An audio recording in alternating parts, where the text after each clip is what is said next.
The Veterinary Emergency Response Team is a highly specialized part of U.S. agriculture, and in many parts of the country, specialty agricultural crops are giving farmers new markets for their products.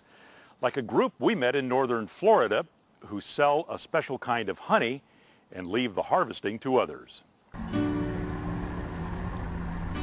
Some assignments require going off the beaten path. This one requires taking to the water. 15 miles upriver to meet the man known for some of the sweetest Tupelo honey around these parts. Just to let you know where we are, this is the Apalachicola River. Got Little Brothers Creek over here, and this is the Brothers Creek right up this way. It doesn't take long to spot our riverbound beekeeper and his bee barge. Good morning. Good morning. How you doing? Permission to come aboard, George?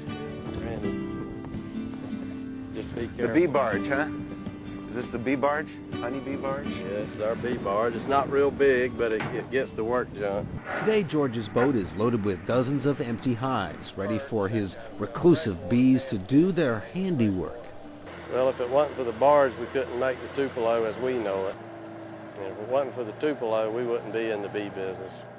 It's called Tupelo honey for one reason. It's made from the blossoms of the Tupelo gum tree. What is it about the Tupelo trees that makes for such good honey? It's just the nectar that the blossoms put out. Squeeze that right there. Just lightly and taste that nectar. Can you taste the sweet on it? That is so sweet. For about 4 weeks, starting in April each year, George and his buddy and business partner, Jimmy Moses, spend their days motoring up and down this river. George's bees are located on Forbes Island, owned by the state of Florida. He rents space on this raised dock built several years ago by boat-based beekeepers that came before him.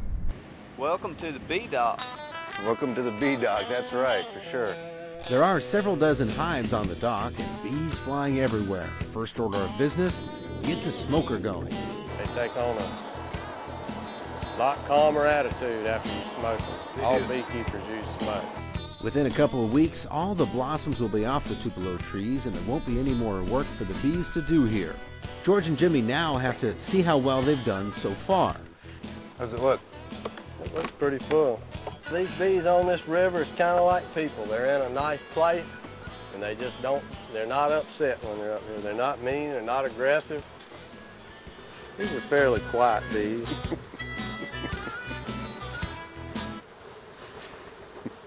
I'm also trying to see if Are you testing me?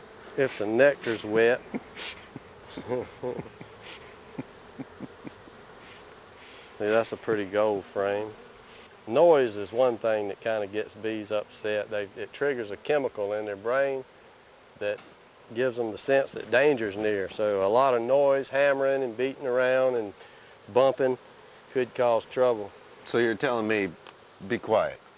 Yeah, just be as quiet as possible. Don't growl and snort like a bear. I try not to do that as a general rule. Well, it's all productivity. I guess we're farmers at heart, just basically farming, or producing food producers. But we go for the Tupelo because it's just like it's in the bank.